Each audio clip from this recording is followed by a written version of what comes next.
Demi menghukum seorang lansia yang mengompol, perawat wanita ini sengaja menutup katup oksigennya.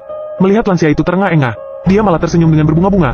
Karena perasaan menyiksa seseorang itu sangat nikmat, perawat itu lalu meletakkan tabung oksigen di tangannya, kemudian memutarnya perlahan-lahan, dan menjepitnya erat-erat dengan jari yang lentik. Bahkan sedikit oksigen yang terakhir saja, tidak disisakan untuk lansia itu. Sang lansia menunjukkan ekspresi wajah ketakutan. Dia terpaksa harus membuka mulutnya untuk bernafas. Tapi, tidak peduli seberapa keras dia mencoba, oksigennya tetap tidak bisa dihirup sedikit pun. Dia memohon dengan sekuat tenaga agar dibebaskan. Katanya, aku tidak akan pernah mengompol lagi. Tapi perawat itu sepertinya tidak mendengarnya. Sebaliknya, jarinya malah menjepit dengan lebih erat lagi. Karena dia terlalu menyukai perasaan mengendalikan hidup orang lain seperti ini.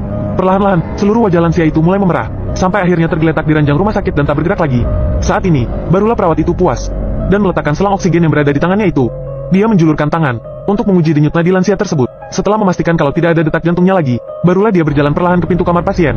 Kemudian berpura-pura panik dan berteriak, "Seseorang, cepat datang kemari, pasien di sini tiba-tiba mengalami serangan jantung." Para dokter pun buru-buru datang setelah mendengarnya. Melihat mereka yang tergesa-gesa itu, sang perawat malah merasa sangat bangga. Dia bersandar di pintu dan menunggu tontonan dengan tenang. Para dokter mulai bergiliran menyelamatkan lansia itu.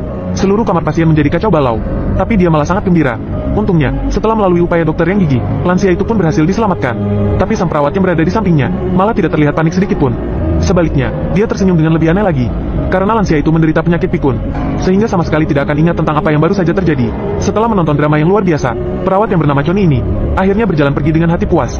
Namun tidak disangka, begitu keluar dari rumah sakit, dia malah datang untuk menyakiti sebuah keluarga kaya yang berikutnya. Choni sedang melamar sebuah posisi sebagai perawat, untuk secara khusus merawat putra mereka yang cacat bawaan. Tapi pemilik rumah ini tidak tahu, bahwa di bawah wajah malaikatnya, Choni malah memiliki pikiran yang miring. Di hari pertama bekerja, Choni melihat kalau pasangan suami istri ini saling mencintai dan sangat bahagia, sehingga muncul kecemburuan di hatinya. Dia juga ingin menjadi nyonya rumah di rumah ini, demi agar dapat tinggal di sini untuk waktu yang lama. Dia pun hanya bisa menjalin hubungan baik dengan Jack, anak majikannya. Setiap hari, dia memperlakukan Jack seperti anaknya sendiri, menemaninya bermain, olahraga, dan melakukan terapi fisik. Seiring dengan berjalannya waktu, Jack pun menjadi menyukai Choni. Bahkan di hadapan ibunya, dia terus memuji betapa baiknya Choni memperlakukannya. Sang majikan pun mulai mengendurkan kewaspadaan terhadapnya. Ini barulah langkah pertama dari rencana Choni. Kemudian dia terus berada di dekat Lisa, sang nyonya rumah, untuk mengambil hatinya. Dia berpura-pura khawatir dan berkata, "Akhir-akhir ini, kau terlalu lelah dalam menjaga anakmu. Kulitmu tampak mengendur. Kalau tidak, coba saja teh kecantikan yang kubuat ini." Kemudian dia menyerahkan segelas kepada Lisa. Lisa yang tak curiga sedikit pun, langsung membawa teh itu bersamanya. Tapi Lisa alih-alih tidak tahu, kalau barang di dalamnya, sebenarnya adalah racun untuk jangka waktu lama. Choni mengira semuanya berjalan dengan baik. Namun alih-alih malah terjadi hal di luar rencana. Hari ini, dia sedang berada sendirian di rumah. Dokter majikannya mendadak datang kemari. Dia berkata, hari ini dia hendak melakukan pemeriksaan fisik untuk seluruh anggota keluarga ini. Dia sangat tidak puas. Maka bukankah perihal racun itu akan menjadi terungkap, sehingga dia pun sembarangan menemukan alasan, dan berhasil membujuk sang dokter agar pulang ke rumah. Demi membuat rencananya sempurna, dia bersiap hendak membunuh dokter keluarga ini. Setibanya di tengah malam, Choni pergi sendirian untuk menemukan rumah dokter itu. Dia berpura-pura hendak mengatakan sesuatu yang penting. Tapi setelah memasuki pintu, dia tiba-tiba menyerang secara mendadak, dan langsung menyuntikkan racun kepadanya.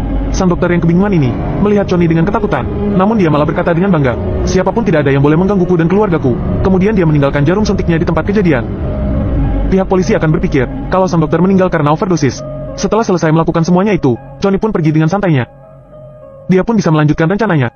Malamnya, Choni menggunakan alat pengubah suara untuk menyamar sebagai spesialis orang cacat, dan berinisiatif menghubungi Lisa. Dia berkata, dia bernama David, dan juga memiliki seorang anak yang cacat. Dia mengerti banyak hal tentang cacat otot bawaan. Karena peduli dengan penyakit Jack, Lisa pun mengobrol panjang lebar dengan David palsu ini. Tapi dia sama sekali tidak tahu, kalau dirinya selangkah demi selangkah sedang masuk ke dalam perangkap yang dirancang oleh Choni. Keesokan paginya, datang kemari untuk mengantarkan sesuatu. Alih-alih tidak sengaja menumpahkan minuman, Paul, sang majikan pria, sama sekali tidak menganggapnya serius. Dia langsung menanggalkan pakaiannya dengan santai. Bola mata Choni hampir saja melompat keluar. Saat kesadarannya kembali, dia pun buru-buru mengambil pakaian dan berjalan ke ruang cuci. Tapi Choni sama sekali tidak sadar, kalau pandangan matanya yang tidak normal saat melihat Paul itu, alih-alih terlihat oleh Tammy, dia pun mengikuti Choni berjalan masuk.